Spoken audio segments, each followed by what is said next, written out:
The expression, the rich keep getting richer and the poor keep getting poorer is a common one, right? This isn't simply a cliche, it's the sad reality. While many people are escaping poverty and even becoming millionaires, the majority of population will never be able to do so. The combined wealth of America's 664 billionaires is already at 4.3 trillion this year. Billionaires got the most of the stimulus package meant to aid everyone else. Most customers ended up spending the money they save on necessities or new electronics in Amazon. I suppose Bezos benefited the most from the stimulus bill. Despite his resignation as Amazon CEO, Bezos remains the company's largest individual stockholder. However, in this video, I want to address the subject of how to escape poverty. If you're impoverished, what then? Despite the fact that it's not your fault, what do you do about it? What are the best methods for accumulating wealth and achieving your financial security? The only way we can answer all of your questions is to give this video a thumbs up and leave a comment below. Number 1.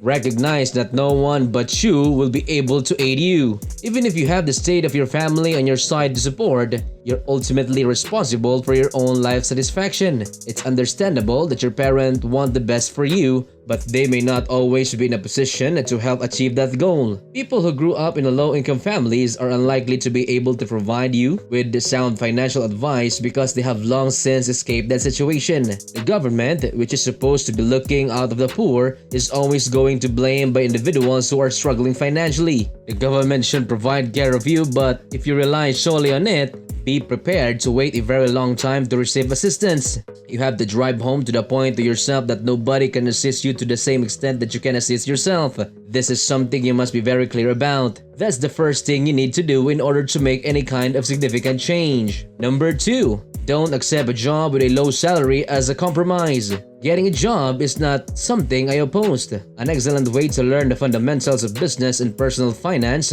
while still in your teenage years is getting a part-time job at low wage. The problem is that the majority of individuals falls into the trap of low-paying jobs and never escape. Because of the lack of resources, you have very few basic needs and desires when you're a child of impoverished parents. As long as you have few $1,000s, anything is possible. A decent place to live, delicious food, and the latest technology that everyone else enjoys are all you need. As a result, getting your first job while you're still a teen gives you the financial security that you need, but it also forces you to give the majority of your free time. When you're stuck in a career that doesn't give you the knowledge you need to grow your earnings every year, but one that at a minimum meets your fundamental necessities, you've been stuck. The short-term satisfaction of low-paying employment is outweighed by the long-term benefits. With a little bit of effort, you can earn sufficient money to buy a car on credit, upgrade your smartphone, and go out with friends. That said, you won't have time to improve yourself and make your time significantly more meaningful in the long term if you chose to do this.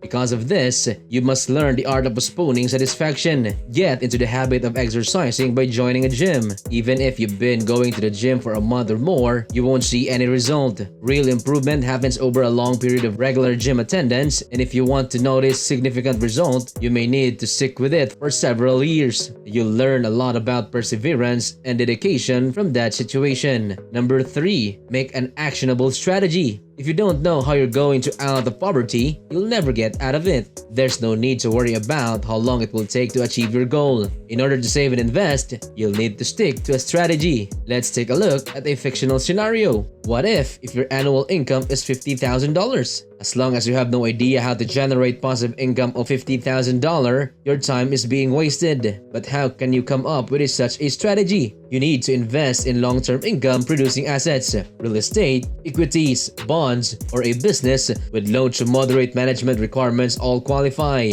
$2,000 per month or $24 per year is a reasonable rent for $200,000 residence. At least 2 homes worth roughly $48,000 in rental revenue are required for you to achieve financial independence. You can do that in many different ways. Other methods are available as well. Mortgages can be taken and renters can pay them off, allowing you to generate some income from each house. You might also look at stock market, which has long-term rate of return of 10%. For all intents and purposes, purposes, if it's there and appears to be working, the strategy does not really matter. There is no one-size-fits-all answer for how much money you need to save to get there. Many will object, stating that they can't possibly save and invest so much money when they are barely able to afford the basic expenses. This is why you need the fourth step. Number 4. Invest in your own education and don't let others to do it for you. If you make $50,000 a year, it's tough to conceive of reaching $200,000, $500,000,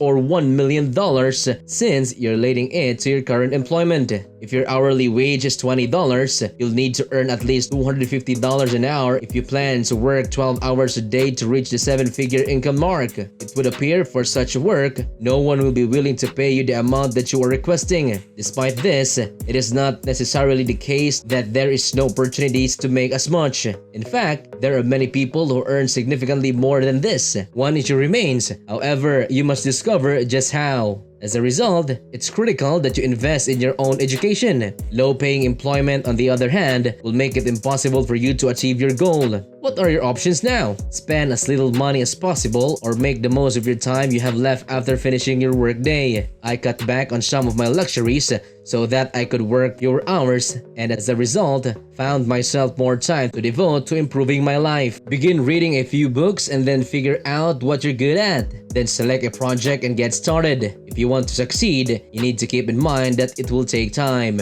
Number 5. Establish a regimen that works. Once you've devised a workable strategy, it's time to establish a schedule. Let's go of the notion that you need to be constantly on the go. It's impossible to be effective if you don't follow a set schedule. I don't care what you see on Instagram, it's a lie. It's a myth that people with genuine income have such a life. Rich people have an interesting life. Yes, it's tedious, but it works. Achieving lasting result requires doing the same thing every day for an extended period of time until it becomes second nature. Think back to the gym as an analogy. In order to get a terrific body, you must work out every day and use the same routine. As far as I know, you don't really experiment with a new gear all that much.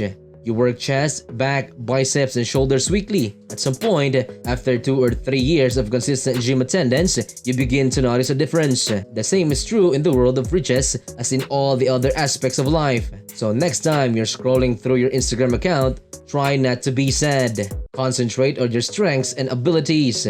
We have no control over the circumstances of our birth. Even if some of us are fortunate enough to have been born with a lot of money, others aren't. When it comes down to it, isn't how you begin, but rather how you end. It's not your fault if you're born poor. However, if you chose to remain poor throughout your life, that's your decision. Naturally, situations are different in each country. Born in the midst of Sahara, where there is no infrastructure to help you generate riches, is an entirely different experience than being raised in a first world country. But all of that has evolved because of the rapid development of the internet. You don't have to be in one place to learn something new or to start a business entirely online. Hopefully this video has been entertaining for all of you. If you did, I'd appreciate it if you give it a thumbs up. Don't forget to subscribe and switch the notification for those who are new here. In order to assist you to reach your financial goals, we're working hard to produce high quality videos for your benefit. Until we meet again, thanks for watching!